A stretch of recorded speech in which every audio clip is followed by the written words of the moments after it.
Today, we talk about a legend with more questions than footprints.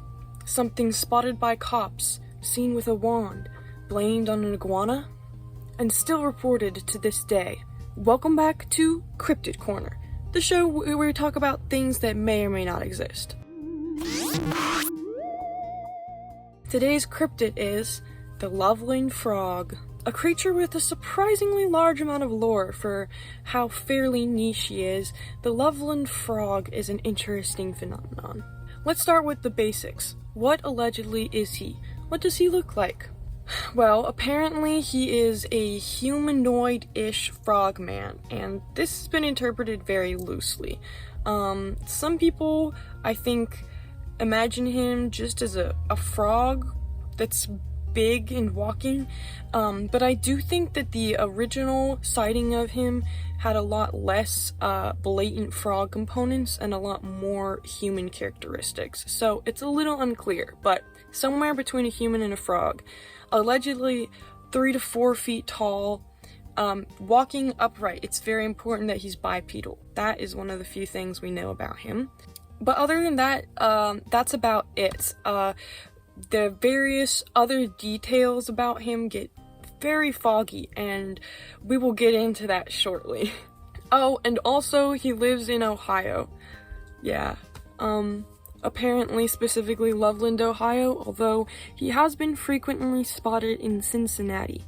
And you know, I would imagine he might be fairly local to the whole area. Maybe he's just kind of that's his state for some reason. I don't know why he picked Ohio, but I'm not judging.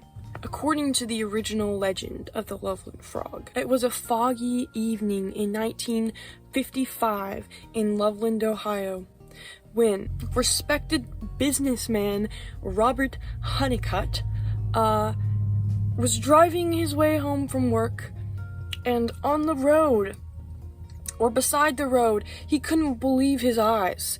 3 little creatures walking upright.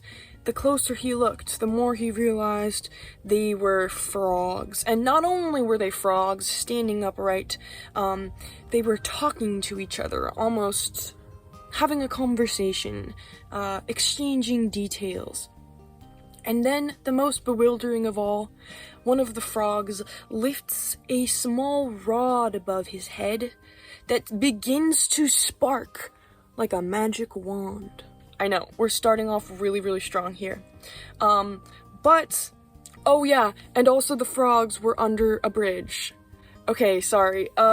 We started off really strong because I just told you basically the composite story of all of the different versions of this story there are, because there are a lot of them.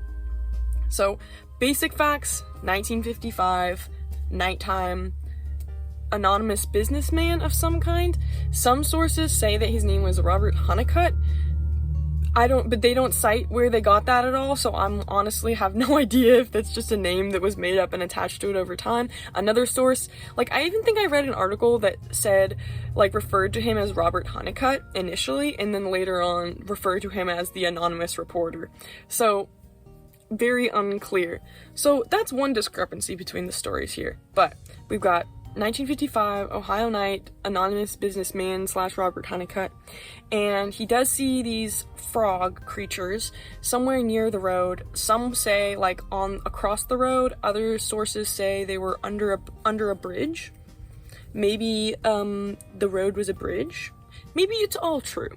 Anyways, the main part that is interesting is that in many of these sources of the original myth, a wand is included. Oh, and also in some of them, they're talking to each other somehow, even though he can't hear them. That one isn't in a lot of them, but it is in some of them, so I thought I'd throw it in there.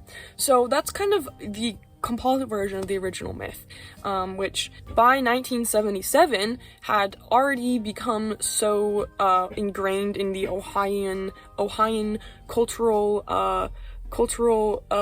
shared collective consciousness that it had a name, the Loveland Frogman, also sometimes called the Loveland Lizard Man, but I think that came later. Speaking of the 1970s, let's jump to 1972 for our second alleged official Loveland Frog sighting.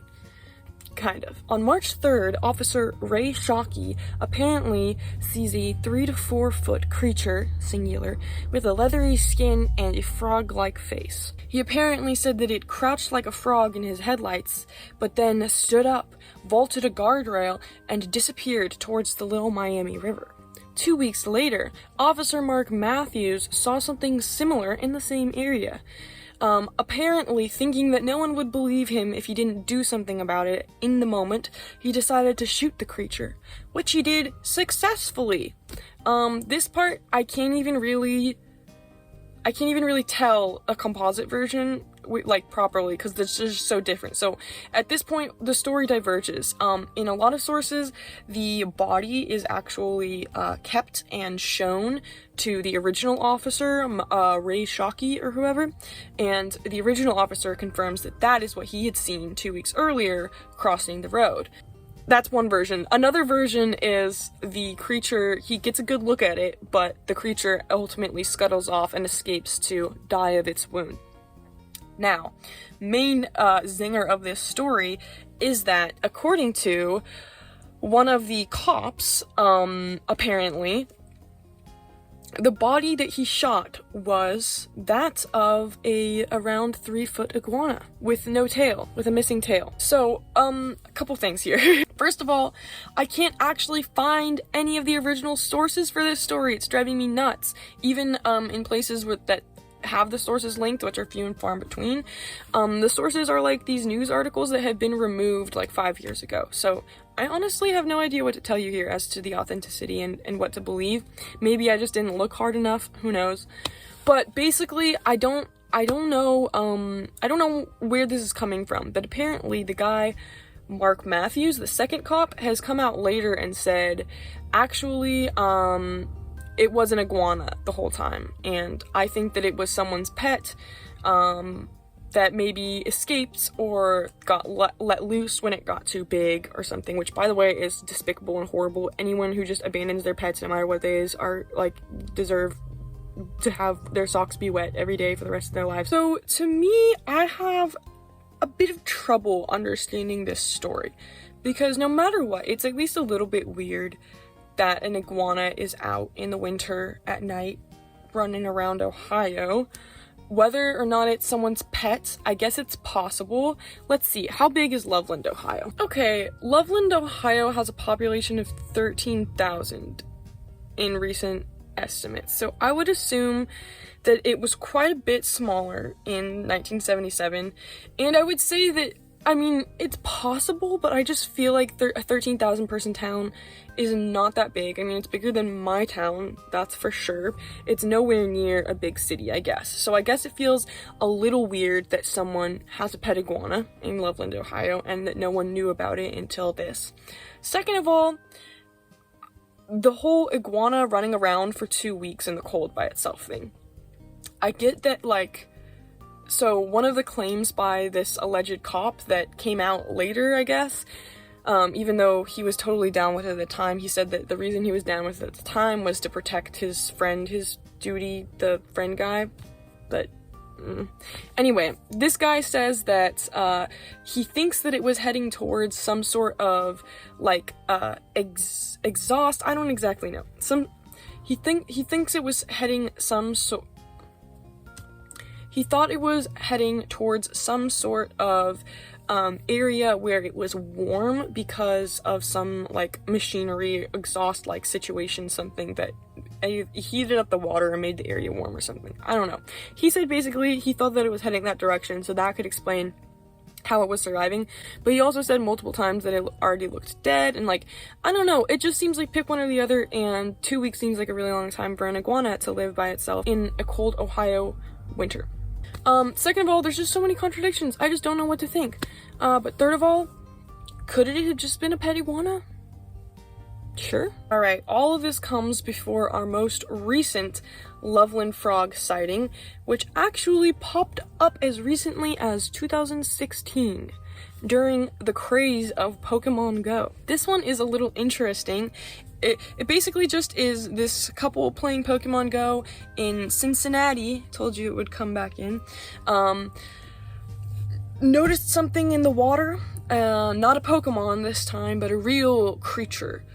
What looked like a giant frog with glowing eyes. Now, a lot of people immediately dismissed this one just because it's Cincinnati, and that means it's a really big city, so the likelihood that someone maybe just stuck a hoax out in the water because for fun seems pretty likely, and I definitely understand that. I think of all of them, this seems like the most likely, just straight up hoax.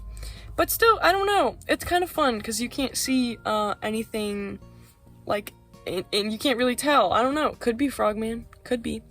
But that also brings me to another really interesting detail, is that in some of these stories, the frogmen have these glowing eyes. It's in just random sources. Again, I can't find like the original source for this stuff, so I don't know if the frogman just like weaseled his way into our subconscious or what, because I can't find the sources, but he's there. Another post I saw actually was as recently as like 3 years ago, so that would be 2022, I think. Basically, someone in the Cincinnati Reddit said that they had just gone camping, and camping with their kids in the night, they saw what looked like these 6 glowing orbs in the woods, and they put together that it could have been 3 pairs of eyes, like the Loveland frog. Also, really cool because that gives that's a throwback to the original 1955 sighting, where there was 3 of them. So yeah, that could be them. Who knows? To throw a brief bit of skepticism in there, which I think is pretty well-founded, the original sighting happened like the year after The Creature from the Black Lagoon came out. So there could be a possibility that maybe that was just in people's minds, group hallucinations or something, but also just maybe someone made something up for attention. People like to do that, I think. Or we all collectively manifested the existence of lizard people. I also want to give a little shout out to some random folklore creatures that kind of give me Loveland Frogman vibes, and I'm not saying that this is the source of the Loveland Frogman in any way, because they are not connected, and the folklore is actually from like completely different parts of the world. But if you believe in that kind of stuff, then sometimes it's kind of fun to think that some culture can interpret something differently from another culture, even though they're the same phenomenon, and maybe they span across a wide range of areas. So there is the Bolotnik. I hope I said that right. I'm always mispronouncing things, and I'm really sorry. But it's basically a swamp spirit described as having frog-like eyes and greenish or algae covered skin and living in marshes. So kind of fits the vibe. I don't know, swampy frog eyes, you get the picture. Although I will say that in most of the frogman descriptions, his skin is described as more grayish rather than greenish. So, and also wrinkly. He's supposed to have wrinkles, so maybe a tick down for that. There's also the Yaramayahu, I hope I said that right, which is basically from Aboriginal mythology, which is apparently a small humanoid frog-like creature. So that one seems like there might be more something there. Okay, now what about explanations? How can we possibly explain this little guy, okay? What are we coming up with here? Well, there's the super obvious misidentified iguana. There never was a Loveland Frogman. It was just an iguana. People were making up stuff about the Black Lagoon in the 50s, then there's someone's iguana escaped in the 70s, and then there was a hoaxer in 2016. And it's as simple as that. So I honestly think that explanation has a lot of merit, and if you want to go with that one, I have respect for you. But if we want to get into more entertaining ones, I do have a few other ones. There's always just being kind of the blanket. It's a mythological, spiritual, interdimensional creature, which again is very easy way out, and I think not very favored by a lot of cryptozoology people, because I think the thing that interests a lot of us is the idea that there could be like something real about it.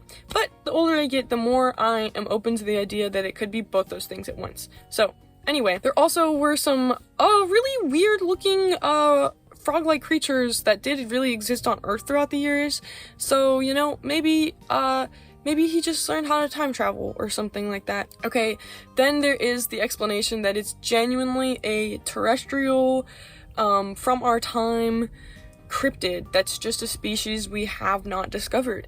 And I mean, that's basically the main idea behind all cryptids, so I think that this explanation has as much merit as any other. Although, as far as the cryptids that I think that, you know, this really could be true for, it's not super high up on the list, since some of the main things about the cryptid include, like, being a frog and living in the cold, and also like using a magic wand. So I don't know, it just doesn't really give like evolved naturally, evolutionarily to me, but you do you, dog. And also maybe people were embellishing the supernatural components. Maybe that never happened. But yeah, or it could just be completely supernatural. It could be an alien. There's always that route. What do you guys think the Loveland frog is? I'm really curious to know your take on this one, because I feel like it's a little bit different from some of the other cryptids we covered, but still a lot of really interesting stuff here. I tried to keep this one a little briefer today. I hope you guys don't mind, but I think we still got into some really interesting stuff. So let me know if there's anything I missed that I should know about the Loveland frogman. I would love to know more. And if you have any requests for the next cryptid I cover in the Cryptid Corner, please do let me know. I would love to hear them. This is a quick reminder to check out my Ko-Fi. I have commissions there, and it would really mean a lot if you could give me some support. Okay, I think that's everything I have for you today, so thank you so much for watching, and bye!